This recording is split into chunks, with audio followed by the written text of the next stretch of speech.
మా చరణ్ గురించి నేను మాట్లాడాలి. నేను రెండో సినిమా తనతో చేయడం, అంతకుముందు గోవిందుడు అందరవాడలో చేశాను, మళ్ళీ ఇప్పుడు చూశాను. అప్పటికి ఇప్పటికీ ఎంత చేంజ్ అంటే పర్ఫార్మెన్స్ లెవెల్స్, అంతకుముందు రంగస్థలం కానివ్వండి, తర్వాత త్రిబుల్ ఆర్ కానివ్వండి, ఇప్పుడు ఈ సినిమాలో అంతకు మించిన పర్ఫార్మెన్స్ ఈ రెండు క్యారెక్టర్ల ద్వారా, అప్పన్న క్యారెక్టర్, రామనందన్ క్యారెక్టర్ ద్వారా చూపించబోతున్నారు.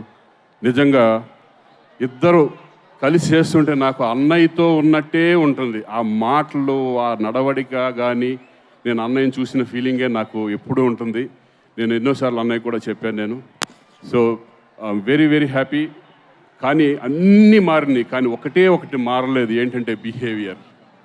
ఆ బిహేవియర్ మాత్రం ఫస్ట్ ఎలా ఉన్నారు, అణిగిమణిగి, ఎదిగిన కొద్దీ అణిగిమణిగి ఉంటాం అనేది నిజంగా చరణ్ ఎప్పుడు ఆ స్మైల్ అనేది ఆ ఫేస్లో ఉంటూనే ఉంటుంది. ఎవరిని చూసినా, నన్నే కాదు ప్రతి ఆర్టిస్ట్ని కూడా ఆయన ఇచ్చే గౌరవం చాలా ఎక్స్ట్రాడినరీగా ఉంటుంది.